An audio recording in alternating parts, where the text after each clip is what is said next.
کدھر کی ہے؟ وعلیکم السلام ورحمۃ اللہ وبرکاتہ۔ عرفان علی شیخ ہیں، ان کے علاوہ بھی کافی لوگوں نے یہ سوال کیا ہے۔ سوال سے مجھے معلوم ہوا کہ ایکٹر عرفان خان کی ڈیتھ ہو گئی ہے۔ کوئی گھٹنا گھٹت ہوتی ہے تو اس کے تعلق سے سوالات آنا شروع ہو جاتے ہیں، تو پھر بعد میں مجھے معلوم چلتا ہے کہ ایسا ہو چکا ہے۔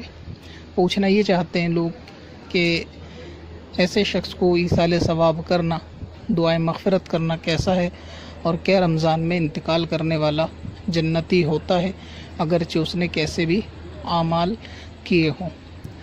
اس کے بارے میں مختصر جواب یہ ہے کہ انڈسٹری میں، یعنی فلم انڈسٹری میں، اکثر مسلمان ایکٹرز جو نام جن کے مسلمان ہیں، وہ جو ہے شرک وغیرہ اور کفریہ معاملوں کے اندر جو ہے وہ مبتلا پائے جاتے ہیں۔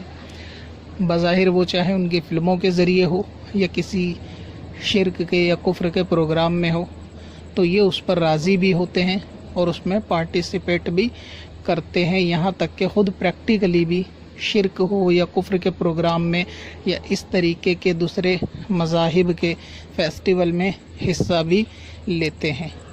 تو ظاہر یہ ہے کہ کوئی بھی شخص شرک پر راضی رہ کر مسلمان نہیں ہو سکتا۔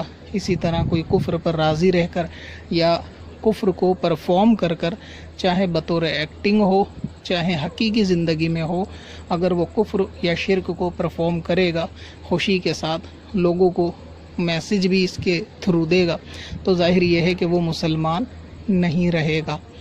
اسی طرح ابھی جس ایکٹر کے بارے میں سوال ہوا ہے، ان کے بارے میں ایک قول مجھے معلوم چلی کہ انہوں نے شادی سے پہلے اپنی بیوی سے یہ کہا تھا کہ اگر ہمارے شادی میں کوئی رکاوٹ پیش آتی ہے تمہارے گھر کی طرف سے، یعنی لڑکی کے گھر کی طرف سے، تو میں اپنا دھرم پریورتن کرنے کے لیے تیار ہوں۔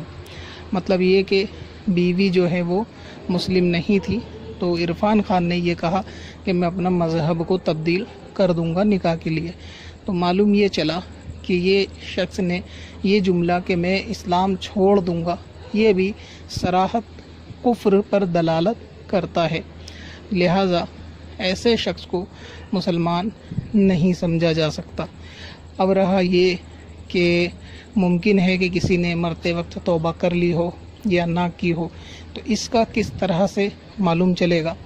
اور پھر اس کفریہ قول کے سوا بھی بہت ساری کنٹروورسی آپ نے سنی ہوگی، جیسے قربانی کے تعلق سے بھی ہے، اور اس کے علاوہ اپنی فلموں کے تھرو یا دوسرے معاملوں میں آپ نے دیکھا ہوگا کہ کفر کے اور شرک کے پروگرام میں یہ لوگ شامل ہوتے ہیں، پارٹیسپیٹ کرتے ہیں۔ تو ان کے نزدیک مذہب کوئی یعنی ایک الگ چیز نہیں ہے، انسانیت پہلے ہے، اور شرک اور کفر میں یہ فرق نہیں کرتے، سامنے والے کی خوشی کو دیکھتے ہوئے یہ اس طریقے کے پروگرام میں پارٹیسپیٹ کرتے ہیں۔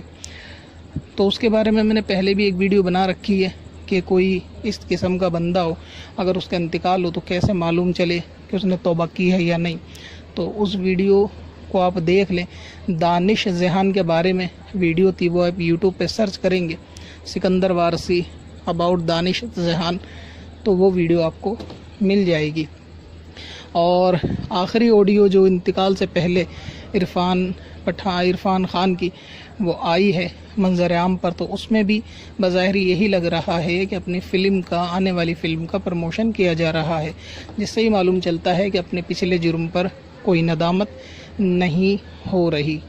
تو اس سے ظاہر کرینہ یہی ہے کہ یہ کہنا بہت مشکل ہے کہ یہ شخص ایمان کی حالت میں گیا ہو، مگر یقینی طور سے کفر پر مرا ہو، یہ کہنا بھی ممکن نہیں ہے۔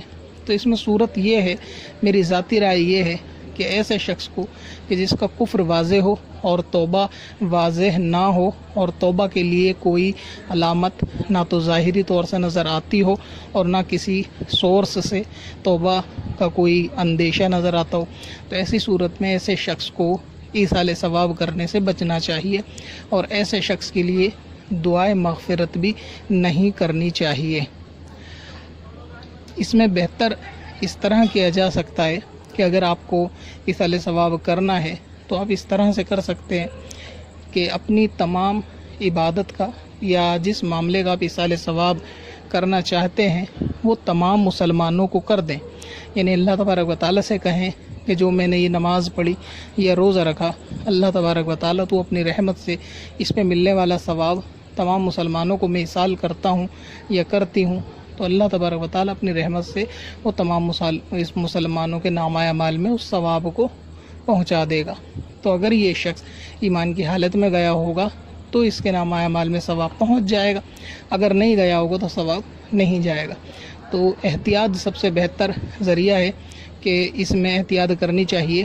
یعنی عرفان خان کو ایصال ثواب اور دعائے مغفرت کرنے سے بچنا چاہیے، اور اس طرح سے ایصال ثواب کرنا چاہیے کہ تمام مسلمانوں کو ایصال ثواب کریں بغیر کسی کا نام لیے. یہ سب سے بہتر ذریعہ ہے. اب لوگ یہ کہہ رہے ہیں کہ کوئی شخص رمضان میں مرتا ہے تو اس کے بارے میں کوئی حساب کتاب نہیں ہوگا. تو ان لوگوں سے عرض یہ ہے کہ وہ معاملہ جو ہے وہ ایسے مسلمان کے لیے ہے کہ جس کا ایمان والا ہونا ظاہر ہو، نہ کہ اس کے کفر اور ایمان کا کوئی معلوم ہی نہ ہو. مثال کے طور پہ ابھی کوئی قادیانی ہے کہ جو بظاہر کلمہ بھی پڑھتا ہے، نماز بھی، روزہ بھی، سارے معاملات کو انجام دیتا ہے. اگر اس شخص کا انتقال رمضان میں ہو جائے تو کیا وہ فقط یہ کہ مسلمان خود کو کہنے کی بنا پر جنت میں چلا جائے گا؟ ہرگز نہیں جائے گا. اس کے عذاب میں ذرہ برابر کمی نہیں ہوگی، چاہے وہ رمضان میں مرے یا غیر رمضان میں. لہذا یہ اطلاق کرنا کہ کسی بھی ایسے یعنی مشکوک شخص کو جس کے ایمان کا معلوم نہ ہو، یہ کہنا کہ اگر وہ رمضان میں مر جائے تو جنت میں جائے گا، تو یہ بالکل غلط ہے. جنت میں جانے کا تعلق یا پھر حساب کتاب نہ ہونے کا تعلق مسلمان کے ساتھ خاص ہے، کسی ایسے کے ساتھ نہیں ہے جس کے ایمان کا کوئی پتہ نہ ہو یا جو ایمان اور عقائد کے بارے میں کوئی نہ خبر رکھتا ہو بلکہ بیزاری کا اظہار کرتا ہو. تو اگر کوئی ایسا قادیانی یا ایسا بد عقیدہ یا ایسا وہابی کہ جس کے عقیدے کفریہ ہوں، وہ چاہے رمضان میں مرے یا غیر رمضان میں، اس کے لیے کوئی راحت نہیں ہے. تو لوگوں کا یہ کہنا کہ اگر کوئی ایسا ایکٹر جو کفر اور شرک میں مبتلا ہو اگر وہ رمضان میں مرے تو راحت ہوگی، بیکار اور کم علمی کی باتیں ہیں. اس سے رمضان میں انتقال میں اس پہ کوئی فرق نہیں آئے گا. پتھر میں حسن لالے پرنوار